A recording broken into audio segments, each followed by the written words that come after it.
Now, How did this fly get in there? Somebody got a fly swatter? yeehaw! It was a shot of Prairie Jesus is really what it was. It was. You'd think we would be getting used to it, but we never get used to it. We never get tired of good things happening. This life doesn't get old. No. It was a nice little distraction from the real world, and here we are today for a coffee session. This is the Rod Pedersen Show. Oh, could I use a distraction from the real world? Welcome to the RP Show, everybody. Don't mind me. I'm just sharing the show to my Facebook friends, and I assume you did the same. I'm on it. Happy Monday, everybody. Is it ever? Yes, it is. Let's go. Things are a little topsy-turvy in our world.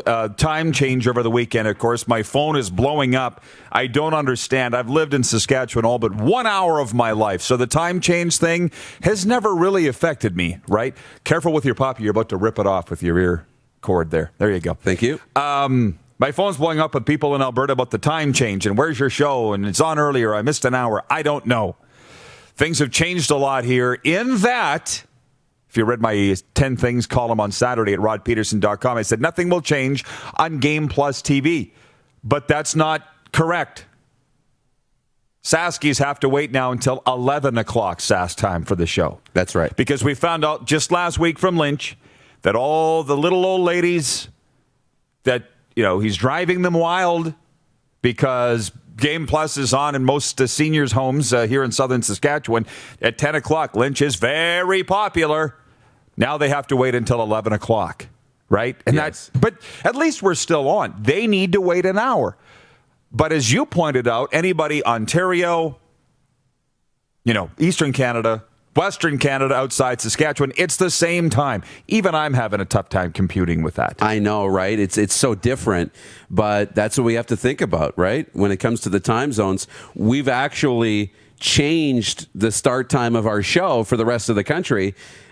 Unfortunately, that's the one thing that's good about being in Saskatchewan is they don't have to change when we're on. And Arizona. Yeah. So, and I see that Facebook issue is still an issue in that I can't see who's writing in with the comments. I can see the comments. I can't see who you are writing. So if you'll please write your name with it, I think we'll all be hunky-dory and we're ready to start a brand new week because there's a ton of comments coming in here. One says, you're not on Game Plus TV yet. They must be doing the second hour then. Yeehaw! Yes, they are. 11 a.m. They're carrying hour 2 now. So it's kind of changed up a little of how we do things. It's changed a little bit up of how Clark's going to book guests. But we'll figure it out. It'll take one day. Yeah. When we went to national television on July 2nd, it took us one day to adjust, and away we go. Okay, so here we are. Jordan, quick 6 show topics, please. And I should mention that our guests today are the esteemed Rob Vanstone, Hall of Fame writer from Post Media, Alan Miller, the general manager of the Moose Jaw Warriors, and Three Down Nation's Justin Dunk to talk about all the latest in those leagues. Commissioner Randy Ambrosi, whom we said last week would be on today, will be on tomorrow. So I'm just glad he'll be on at all. So let's go. Week 1, or point 1, Week 8 NFL notes. It was a sucky Sunday, if I may. Not to mention, I spent the weekend doing home renos. You've seen all the various rashes and raspberries and cuts. So I was doing home rentals while watching NFL yesterday, and I said to my wife, I can do this. I just don't want to do this. Is that fair? It's not like I'm completely a noob. But every once in a while, you have to get up on the ladder. You gotta strap up with the tool belt and prove it, right? You got to go out and prove it, then you can put your feet up, right? Because they forget that you can actually get the job done. That's a point. I fell off a ladder. Thank God she wasn't home for that. Fell off a ladder, cut my hands all up. I can do it. I would just rather not. So, thinking about Week 8 in the NFL, that's what came to mind to me. But my good friend Luke Mullender pointing out yesterday, 9-year CFLer, Rider Radio colorman, said, it's so great that the Cowboys are playing in prime time because us Cowboy fans will only be ticked off for the evening now, not the whole day. Cowboys lost, Titans lost, Packers lost. Now, I get that the fans of the teams that beat them are exciting, but for our teams, it wasn't a great day. No, it wasn't. And, I tweeted this because I've started putting together my top 5 in terms of like an NFL power rankings, because I've been watching a lot. And probably not going to change a whole lot because all the teams outside of Pittsburgh lost. Yeah. Right? Kansas City's still doing Kansas City things, and Tampa Bay's got to play tonight. But, man, it was not a good Sunday for the top teams. No. And I will sprinkle in comments today from our viewers. For instance, Rod, did you hear what Doug Ford said about the OHL? He wants body checking. Just settle down, put your feet up, have a sip of coffee. We're getting to it. We will get to it. Let us do the talking.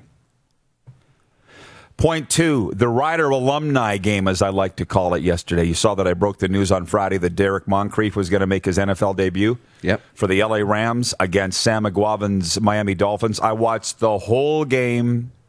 I didn't notice either guy at all. Not one time. I'm slowing it down, pausing it. I didn't see 47. I didn't see 49.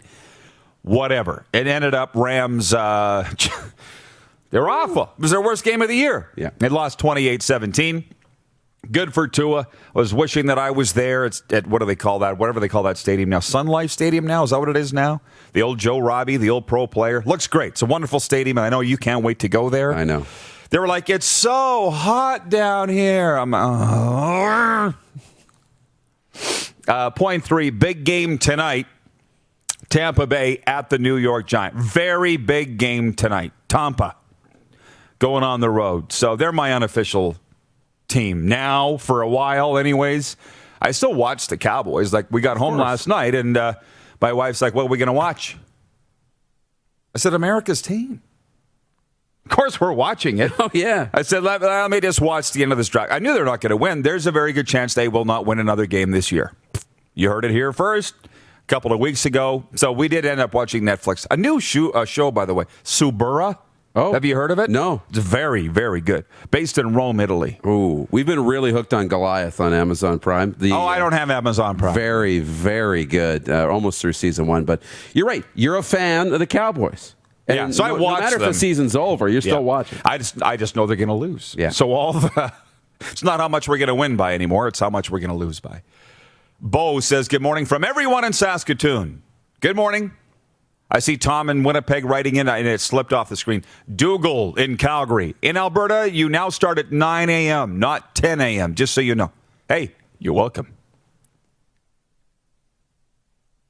Anonymous writer, you got to write your names. Oh, yeah, Donna says it's going to be a great week. Nice weather here. Hence why I'm wearing shorts. Oh, I love it. 18 tomorrow. Mm-hmm.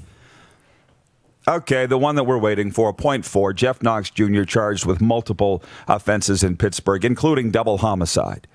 No joke, no small thing. I made my thoughts clear yesterday. I tweeted it. I said, it must be a misunderstanding, I'm sure. And, of course, the people went bonkers on that, which I can handle. Here's the thing. I haven't changed any of what my thoughts are of what I put on Twitter. I just took them down so as to stop being a piñata for everybody. There are some people that if I've heard that they're charged with double homicide, I'll be like, yep, that's on character. Jeff Knox is not one of those. I've known Jeff Knox a long time. I know him very well. I've kept in touch with him since he left the Saskatchewan Roughriders, went to the NFL, then back to Toronto. I know his family. I know his mom. I know everything about Jeff's life. It was a real interesting case study in how people pop off on social media not knowing all the facts or what they know. That's what Sunday was for me, a case study in that. People are like, oh, but he had a pregnant woman. Was proven to be falsely accused of that. Were you aware of that? Jeff, you don't think all the scouts didn't go through all of that? And as Jeff told me, he was falsely accused. Bobby Dice was part of that whole thing when he was coaching the Rough Riders in 2015. It satisfied Bob. It satisfied me. Jeff explained the whole thing to my face, including the Tampa Bay Buccaneers and the Argos. And I think he came back to the Rough Riders once, too. Did he not after that? But people they just see that because it's in black and white on the internet. They believe it, and all of a sudden, I'm a horrible person because I'm supporting a guy that I know very well and you've never met. So while I didn't speak to Jeff on Sunday, I spoke to his camp, if you will, a couple of them actually, and said, here's what happened. Here's Jeff's take. Here's why Jeff feels that he'll be okay in all of this. And some were saying, I hope you're not believing all the horrible things that are being said about Jeff. I'm like, no, because I know they're wrong. I think that's why the Toronto Argonauts put out a statement, which I should have in front of me and read it verbatim, but I don't, that they take these charges seriously, this situation seriously. But they didn't outright cut him. And you saw people, the mentions, the social media term for this, at the Arc, cut him. I see people calling him a piece of trash, comparing him to other guys that probably are pieces of trash.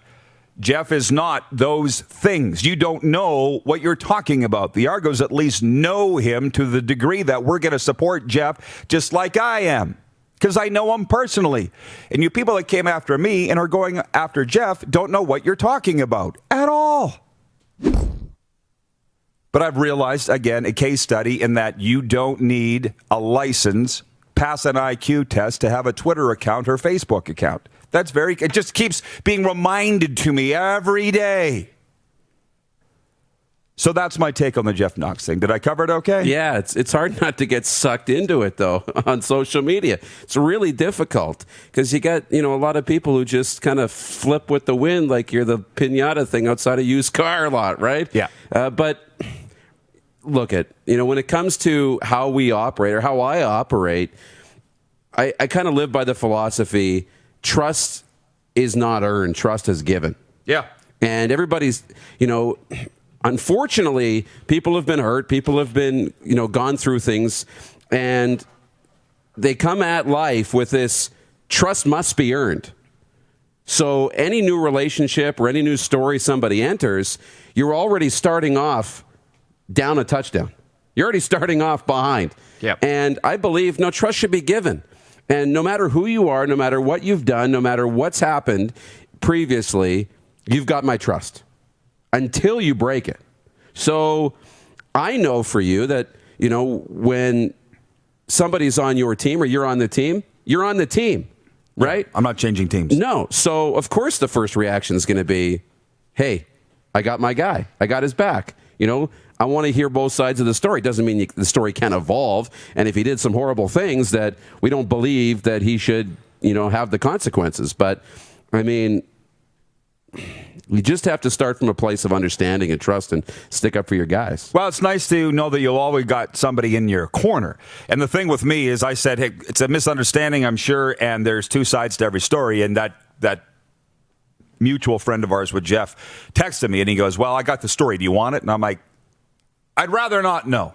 Sometimes it's best if I don't know. I just trust Jeff. And then I'm like, curiosity killed the cat. And I called the guy. I'm like, what happened? Here's what happened. Yeah. I'm like, well, now I feel even more in Jeff's corner based on what I'm told. So one side of the story's been reported so far. That's why we have a justice system in the world and in America, and I think we're done on that. Yeah. 2.5, it is our poll question today. And this was a fun one, and we threw it out just before we went to air. And that is, where is it? Who should coach the Seattle Kraken? You're saying, why would you ask that today? Well, The Athletic wrote a column on it on Sunday, and they quoted the general manager in Seattle. Whoa, look at that. They put it up already. Whopping disparity between Facebook and Twitter, by the way. The Twitter responded saying Babs, Mike Babcock. Facebook saying Mike Babcock. Twitter saying Gerard Gallant. They put it up already. So Gerard Gallant, Mike Babcock, Tim Hunter, or other / who. So anyways, Ron Francis, the general manager, was quoted at The Athletic on Sunday as saying, we're in no rush to name our head coach. He said, we don't play even for another season. Maybe there's some other guys that'll become available, which he's right. Ron Francis is not a dumb guy. Not shocking. Correct. Right? Gerard Gallant was literally the only guy I could come up with. Clark came up with Babs. And I'm like, how did I not think of that? Good one, Clark. Bravo. Who said Tim Hunter? Was that Clark too? He's nailing it today. Clark goes, me also. Well, who else do you think it should be, Clark? John Paddock? Gord Randall out in Vancouver writes in and says Manny Malhotra. That was good. Great answer, because I was thinking about who are the young guys, the guys who are assistant coaches, the next up-and-coming promising head coach that deserves a shot. Manny Malhotra is definitely one of them. He's being touted as one of the next, bright young coaches in the NHL. But I'd have to go with Gallant, too. Whoa, big sneeze. I got those, too. Whoa, excuse me. I've been having sneezing like crazy. But Gallant, he's proven it with the expansion, right? What he did in Vegas. How you can take a group, because you're not going to have a flashy group, but you can take that group, install culture, and do some great things. He's already done it. And I don't think anybody else has that on the resume that Gallant does. To the comments from Brett Thompson, trust is default, but trust can be lost and is then hard to regain. Janelle says, I'm on your team and in your corner, Rod and Darren. That's from Janelle. You made a good point before we went to air, and I want to bring that up, about my support of Jeff or anybody's being an unconditional backer of someone, like you said. But if you screwed up, it's still on you. You know what I mean? Like, it's if it's found to be that Jeff is guilty and I was misled, yeah, I'm not going to be on Team Jeff. But right now, based on what I know, I'm on Team Jeff Knox. But you still have no reason not to be. Right. But you still make choices. But you still feel pretty good that your instinct was to back your guy. Immediately. Not jump off the boat at the first sign of a splash on the deck. Right? Mm-hmm. Like, hey, you're my guy. I've got the guys. I'm on your team until we get far enough down the rabbit hole that we learn more information and realize, look, you've done some bad things. Now you got to go and pay for those things. But guess what? You were my guy before, and that's not changing just because of a news headline. Yeah. There's some guys that I wouldn't throw water on if they were on fire. If they were charged with double homicide, I wouldn't miss a beat. I wouldn't miss a second sleep. Jeff Knox is not one of those guys. And I know him personally. I've known him a long time. Brett T says Lorne Mulligan. We're getting some good ones. Oh, yeah. Some write-in ballots for who should coach the Seattle Kraken. I'll hurry it up here. We might have to move our face-off to next segment. But point 6, the SJHL is moving ahead with the 150 cap. That's why it's very important to trust your news sources. We learned last night that the SJHL told all its teams that we are going to start Friday night regular season, but the cap is 150. I, in turn, tweeted that. Some lady wrote me and said, on Twitter, and said, isn't that always been the case? And I said, no, they were hoping the cap would be increased. And there was a silent protest, almost, if you will, that we're not playing unless it's increased. And the government, from what I can tell, was like, nuh-uh. It's 150 or nothing. They didn't have a choice. So they're playing. So that's the news there. We can kick that around, and Rob Vanstone will be with us a little later on as well. He can talk about that too. But everybody wants to talk about the OHL body checking. I've said it many times. I'll say it again. There's barely any body checking in Major Junior Hockey anyways. Trust me, there isn't. They've been wanting to take out the physical component for years. Now's their chance. John Scott made a great Twitter video on that on the weekend. This is the perfect opportunity for the sissification of hockey. That's from John Scott. And I'll decide down the line whether I want to continue going to watch Major Junior Hockey or not. Because right now, I only go for the donuts and to visit with the NHL scouts and be with my friends. I don't go to be entertained by Major Junior Hockey anymore. That's the truth.